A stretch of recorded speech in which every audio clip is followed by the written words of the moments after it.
Bloody Nerdigans, this is the one and only Packer Girl 89, and today's book Nerdigan discussion video is on Transcendent by Lesley Livingston, which is the third book and final book in the Darling trilogy, and this is the one I've been wanting to do forever. Oh my god, I can't believe we're finally here. If you have not read the Wondrous Strange trilogy, or Starling, Descendant, or Transcendent, all by Lesley Livingston, please go read the books. Please go watch the Book Nerdigan videos, and then come back here and we could talk about it, because everything has been building up to this moment, from Wondrous Strange to this video, Transcendent. And oh my god, I am so excited, because I loved this book. And this was my first read-through of Transcendent, and I freaking loved it. This book was fantastic. So, situation, how it started. And this is how the book began. So, situation, Mason grabbed the Spear of Odin after Cal stabbed Fen when Fen was trying to stop Mason from hurting Cal's mom, who she just found out killed her under the control of, wait a minute. Cal's mom, who she found out killed her through Roth, who was under the control of Cal's mom, basically. Whoa, wait a second. I didn't understand this. Couldn't Maddox heal him until Weber arrived? Rafi, why did you say something? Didn't understand why you had to go the moral instrument route, but I'll wait and see. And if you don't know what that means, basically, Rafi turned into his wolf form and bit Fenris and turned him into a werewolf. Yep, Fenris is now a werewolf. Yeah, I was just like, okay. I was thinking, oh, okay, because Fenris can't die. I'm with Mason. Fenris can't die, and I'm like, okay, this makes sense because he is the Fenris wolf. Might as well turn him into a werewolf. Why the hell not? So I was like, anything to keep Fenris alive. I don't blame Mason, because I would do anything to keep Fenris alive. And there's a debt now to Anubis / Fenris to revive Fen, who becomes a werewolf, which makes sense if you want to stick to the Norse mythology, as I said, the Fenris wolf, where he becomes the Devourer. Mason holding a knife to Daria's throat to make the curse stop. Good thinking, which can't unless Roth or Gwen dies. So Gwen, of course, committed suicide. Oh my god, that scene was so sad, because poor Rothgar. Rothgar is deeply in love with Gwen, and just reading the scene of her from her point of view, of her jumping off of the balcony, was just, oh my god, that was so sad. Oh man, so many feels. Gunnar, as we know, is Odin, and then we finally figure out who the rest of the roles are. So Rory and Roth are Valley and Vidar, and Mason is supposed to bring Thor, which Gunnar wants to be Cal. Rory, he's not Thor, he's a pompous jackass. I was just like, wow. The plan of fate is Wolf. This is the plan of fate. Wolf kills Odin / Roth. Roth kills Wolf. Then Cal, the Thunder God, just dies. Okay. Roy kills Roth. Okay, that's an interesting plan. Fate. Okay, so Odin's gonna die anyway. Gunnar is just freaking psycho. That's all I have to say. This was crazy awesome that Mason was able to calm herself down and change back from the Valkyrie, and the Odin Spear is now merged with the rapier Fen gave her. I was like, wow, that is crazy awesome. That's like Super Saiyan type shit, because remember, Goku, when I'm being an anime nerdigan right now, I'm sorry. Remember when Goku initially turned into a Super Saiyan and he couldn't control it? And that power is through his anger. That's because of Krillin's death. That's what this reminds me of. I know I'm being a huge anime nerdigan right now, but sorry. I love fucking Heather, though. Heather is amazing. I was like, you tell him, Heather. Cal is a total clueless moron who's had way too much hashtag denial Kool-Aid. And thank God you made him feel like a lesser being. Seriously, Cal is being such a total pompous ass in this whole book. I wanted to smack him so hard. And Heather is amazing. And I love Heather so much for telling Cal to get off his high horse and be like, who cares if you're a semi-god? I would rather be human than be a pompous asshole. That's what she basically was telling him, and I loved it. I loved Heather when she said that. Heather is, like, to be honest, I have the same kind of personality as Heather. That's me. Ben's transformation it was like, wow, it was different from Mortal Instruments with, the werewolf transformation. And Mason transformed into the Valkyrie. What she did, this was so intense. So what she did was she transformed into the Valkyrie, took off her gloves, called him to come signal. Oh my god, the reaction of Maddox was freaking priceless. It was so funny. But with a therapy twist, she used a safe harbor, kind of a throwback to when Sunny transformed into the Wild Hunt. And she, she took him to a safe place and calmed him down and, said that she was there. And it was so touching that she used a safe place, took him to a safe place to bring him back to his humanity. And I thought that was beautiful.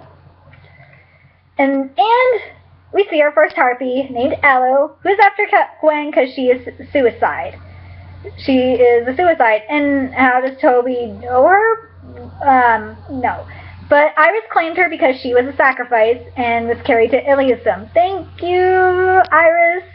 But now for the people that are subscribed to me, that are in the Tommy Sotomayor live stream, you know why I say that the harpies like to eat cowards. And why I stick the harpies on people. It is because of that. It's because it's mentioned in Transcendent. Now you know where the reference comes from. Oh, then we got the Frost Giants. Oh my god, I love this scene. Here we go. I have the quote here too. Frost Giants. I've heard of these guys. This is Maddox. It starts with Maddox. Frost Giants. I've heard of these guys. Fen, how do we kill them? Maddox. How should I know? I said I heard of them. I haven't killed one yet. And Fen says, and then Fen said, where did the hell did they come from? And Maddox says, north. And then Fen says, you're an idiot. Oh, I love them. I think Fen and Maddox are better than Sunny and Max, to be honest. They just are a better pair. And then we have Roy's entrance, and I love Ben's nickname for Cal is Aqualad, and vice versa, it's Teen Wolf. And the new hand was made for Tyre, the Wolfbane god.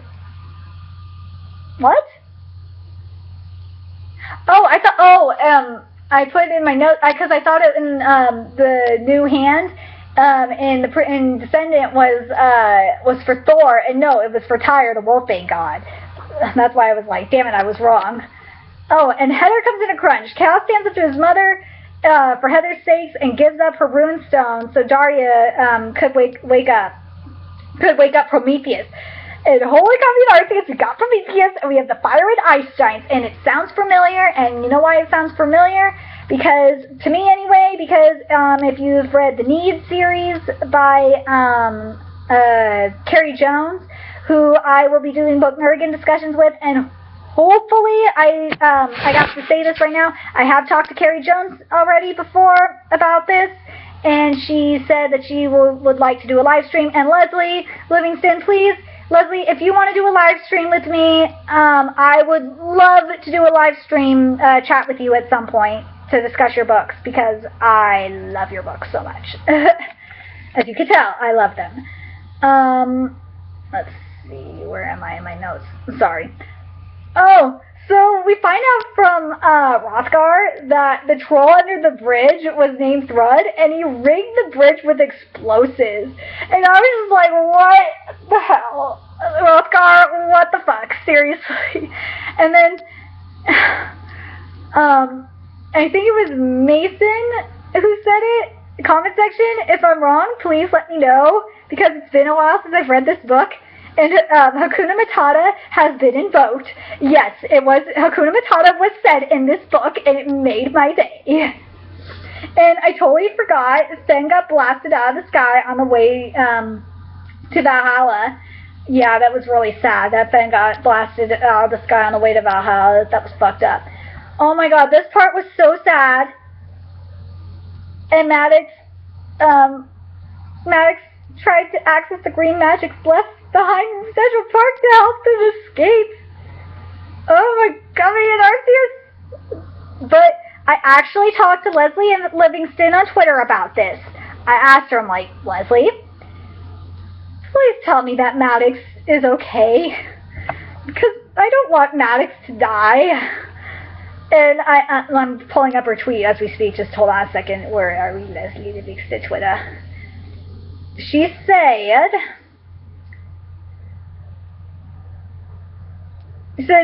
well, I said to her, I have to ask because it's bothering me, but what happened to Maddox with the green magics in Central Park when he helped Mason and Fen escape? Did he die? And then Lesley said, well, Matt's pretty good in a scrap, and I have to think that Chloe would have taken her wrath on someone if he never made it back. Yeah, that's pretty true. And then I said, okay, good, because I was like, where was Maddox at the end? 'Cause he just disappeared. And then she said, yep, his job was done, and thus Janus tend to be, and those Janus tend to be mysterious lot. Plus, she probably had a few birds and scrapes to attend to. I like to leave a few loose threads at the end of a tale for readers to dream their own dreams about. Mad seems to fit that bill. So that's what she said about Mad. If you, for those of you that were curious, like me, and were like, "Where the fuck is Mad? Did Mad die?" There you go. Mad is not dead. She wanted to leave a few loose strings. I had to ask her. Yes, I correspond with authors on Twitter, and they follow me on Twitter. And don't worry, I don't do spoilers. I make sure there's no spoilers posted on my feed. This was a private conversation. Let's see, where am I on here? Okay, so now we get to Toby's story. Toby's story, as I mentioned in the Descendant video, is going to come up. So here we go. So Toby was in love with Bellona, the war goddess of Rome. And if you haven't read Heroes of Olympus, then I don't know how you don't know Bellona is the war goddess of Rome. Here we go.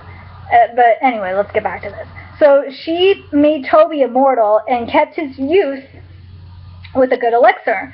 Poor Bellona started dying with the first shot of the gun and kept going until the Napoleonic Wars because war became impersonal. She gave up her immortality, was shot, and died. Toby is still trying to figure it out. Figure out how to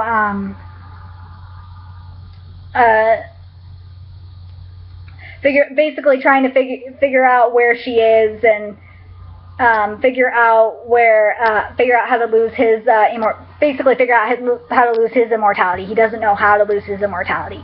I mean, he has his elixir and all that, but he can't lose his immortality because Bellona gave it to him. And it's a sweet story because it's sad because poor Toby was in love and he doesn't have Bellona anymore. Poor Bellona. Poor Toby. And yeah, Rory is an asshole. I pointed that out. Gosport not only has a magic's lock, but apparently so does the Pentagon. So because they go back to Gosport to lock the door, to set up the defense. And I loved how Mason stood up to her dad in the best line right here was that ancient cult of yours worship the god of pain in the ass because I need to make her a deal. I was like, yep, go Mason. I love your sarcasm. And well, Toby's response proves Carson Knight right. Okay, if you don't remember what I'm talking about, go read the Wildfire series by Carson Knight. That's all I'm going to say. It says right here, what he said, is and this is in relation to Carrie. If you don't remember Carrie, she was a bitch in the Starling. Epona is apparently Epona is Carrie's distant ancestor. Yep, Carrie's distant ancestor is Epona. And she is also the Celtic goddess of donkeys and mules, which also explained the temperament. And I was like, oh, Toby, yes, I love that response, Toby. You are awesome. And I thought, in the midst of all of this crap, because they went back to the school and all of that, Fenris asked Mason to prom because, Mason mentioned that she wanted to go to prom and stuff, and it was so sweet. And I was like, I love Fenris. I love him. He's like the best book boyfriend ever. How can you other booktubers ignore the amazingness of the Fenris Wolf? He is sexy, and he is sweet. He is everything that a book boyfriend should be. Seriously. I don't know how many times I'm going to say that, but yeah. And then, so here we go. So Loki returns and confirms Fenris is the Fenris Wolf, who is his father that Mason freed. And he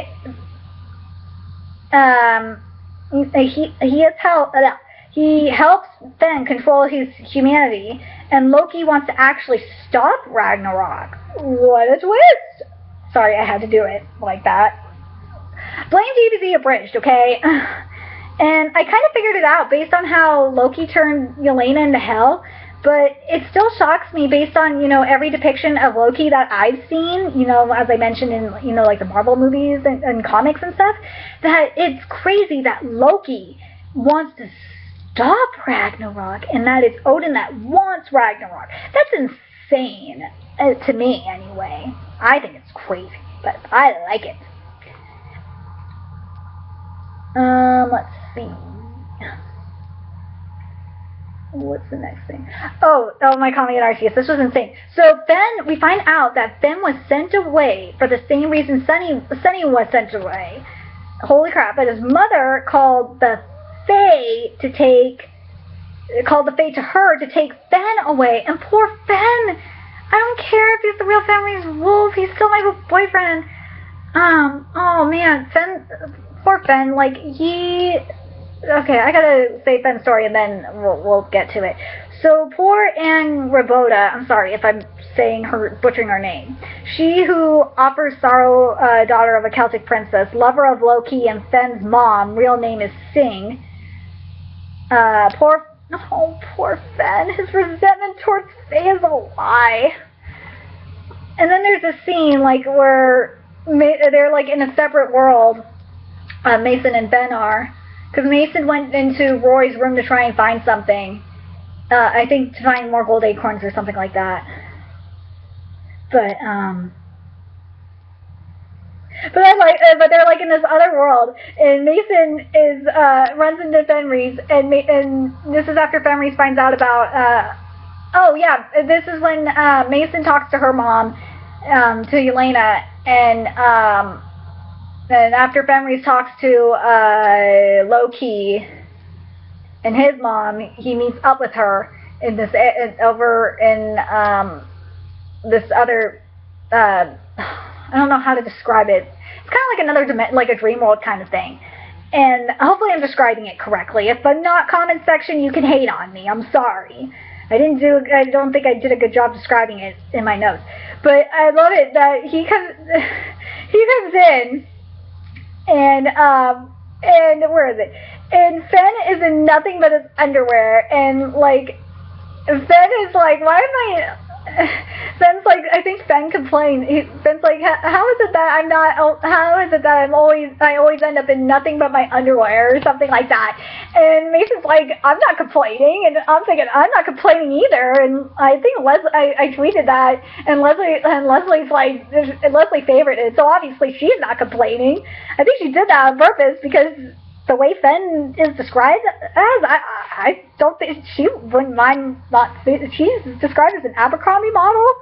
whew, I don't think she minds not seeing him in anything but I don't think she minds seeing him in nothing but his underwear either. So, Lesley, I like having scenes with Finn in nothing but his underwear or shirtless, or I like these scenes, Lesley. Just keep up the scenes. I like this a lot. I do. Let's see. Oh, Finn friggin' ruined the moment. Mason says, "I love you" right then and there, and there's no monsters, and this is the best time. So, Finn, you need to shut up. Stop ruining it. And they realize that Winter Coogan is Oberon. Yeah, we knew Winter Coogan was Oberon. And Starlunger is Starling. Well, no freaking shit. And Heather has to be one of the coolest characters in this book. So blunt and honest and so much growth. Because she went from being like a total bitch to a completely awesome, kick-ass, blunt character. I love her character a lot. So Mason summons the eight-legged horse Sleipnir to take Finn, Toby, and her to pull Gunner's private train to the Starling estate in Valhalla, New York. I just thought that was freaking awesome. Oh, Rafi, they snuck away from the school because they're still at Gosport. And Rafi, you sneaky bastard, how did you get on the train?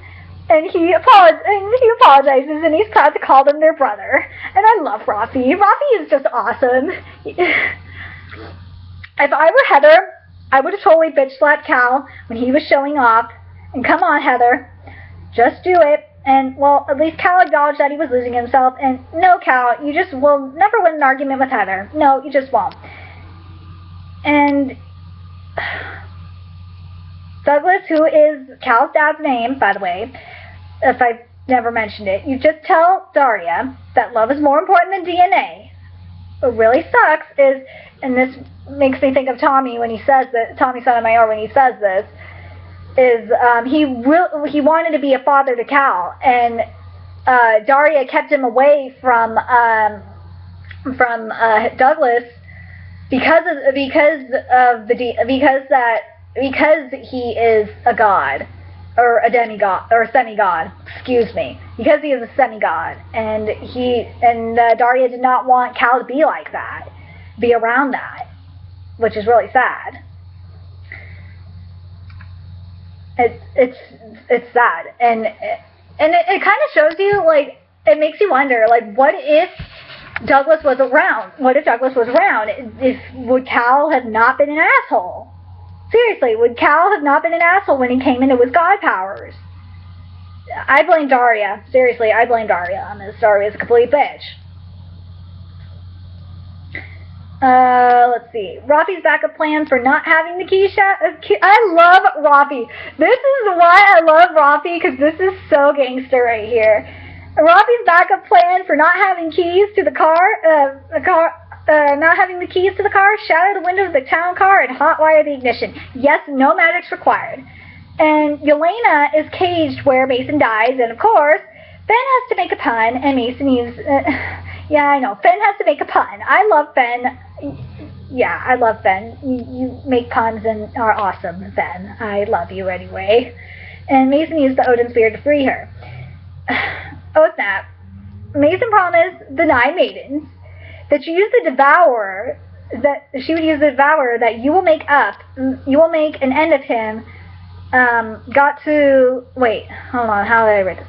Oh, snap. Mason promised the 9 maidens that she would use the Devourer. That you will make an end of him. Got to love. Make an end of him. Got to love those open-ended promises. Then Mason calls Singh, saying Ben needs her, and that in the ghost ship where Ben was born / ship of the dead, Nagfar. Hopefully I just said that right. Sorry if I said that wrong. And a dark Leviathan arrives. What the hell is going on? So the end will be at the battlefield of Valgrand. And they flying over the dam was freaking awesome. And Rafi and Hel are so cute together. I love them. I don't know if they're going to be together. And the words of Popo. Oh, man. In the words of Popo, Rafi describes the Norns as drama queens. Oh, yes, he does. I love it. And Rafi goes down to North Brother Island, and if you read the Wonder Strange trilogy, we know what North Brother Island is. It's a trap, dead ground zombies. And I kept thinking freaking Rafi was dead, and he's not. I loved how he kept tricking me, Lesley. I kept thinking Rafi was dead, and he wasn't. And Rory, all I gotta say is Rory is the freaking Sebastian of this series, because you know how Sebastian is a total asshole in the Mortal Instruments series by Cassandra Clare, and then at the end he became the Jonathan that Jocelyn always wanted. Something. Is this what I'm saying? Oh no, I'll get to that in a second. But let's see. And we find out from Gunnar that Heather is descended from Venus, and I freaking knew it, because she said she could read hearts. It was hinted throughout this trilogy that she could read hearts and blah blah blah. She just didn't know it. And so Valen is a son of Venus. Is like her long lost cousin, brother, uncle, whatever. And Heather's mom, we find out Heather's mom manipulated Cal's feelings for Mason for Gunnar's plan. That stupid bitch. Like, seriously, what the fuck? What a mom. Seriously, that is a terrible mom. Oh, Finn. Oh my god, Rory keeps trying to... Finn and Rory are fighting, and like Rory is trying to kill Finn, and I'm like, oh, this is just getting bad. And Mason almost fucks up, because Mason almost completes the plan that Gunnar wants, and it was just freaking insane. And then Heather shot Cal with the Cupid's bow, which is what Valen gave her, and set Cal free. And Cal realized his feelings for Mason were a lie. And Heather didn't want to manipulate Cal's feelings for him to make him love her. And I thought that was so ballsy of her. And that was a strong will of her character, because Heather loved him this whole time, even though he was an asshole. So, yay. And let's see. Mason's love and the magic of the Janus metal chained the beast of Fenn forever before Rory's silver hand could kill Fenn. And it kind of reminds me of Simon giving up his Daywalker powers, which if you guys remember that from the Mortal Instruments series. And they used the last of Heather's arrows to have Rory love the world. And it's kind of like how in the Mortal Instruments when Sebastian becomes Jonathan. That's what I was referring to. And I love it. Like, then we have the scene where Loki's like to Heimdall, "In your face, Heimdall, in your face." I was like, yes. I was like, yay. And I was like, oh wow. And this was amazing.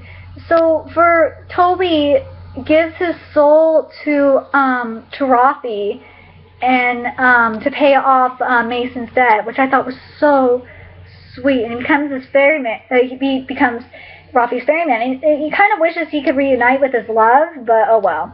And Karma, the Harpies took Gunnar. Oh my god, that was awesome when the Harpies took Gunnar, because Gunnar saw Yelena and wanted to be reunited with her, and he was gonna. He wanted Yelena and Daria to kill him, and she refused to do it. And he tried to commit suicide, and the Harpies took him. I was like, yes, go Harpies! Take his ass away. And so the wolf is gone, but he still has the strength. And damn, Sunny got robbed, because Sunny lost all of his green... If you remember, Sunny lost all of his green magics. And I think he lost all of his hunter powers, too. Yeah, I think he did. But Sunny got robbed. But Fenris, he has all the powers of the wolf, but he doesn't have the wolf anymore. And no more Valkyrie. Mason broke the spear of Odin in half. And this epilogue, oh my god. This epilogue made me cry. It was so sweet. So, of course, like after the competition, there's the competition, and it ended with Fenn having to go get healed by the priestesses, I believe, and I was sad because Fenn was like gonna die. We thought Fenn was gonna die, but no, he's not gonna die. And after a competition and all of that, Fenn comes back. This is like 6 months later. Fenn comes back and uses the pebble on the window. And yes, it's still better than texting. And Fenn is in a tux and brought the orchid. And I was like, I'm totally gonna cry. And Toby picked them up in a Bentley and to take them to the safe harbor or the Highline. I love what he said. I think it was Fenn. Take them to the safe harbor, the Highline, and don't spare the horses.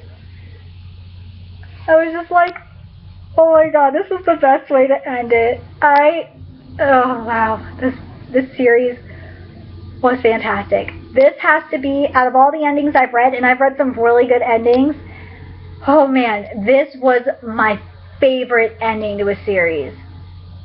This was the right way to end a series. I loved this series so much.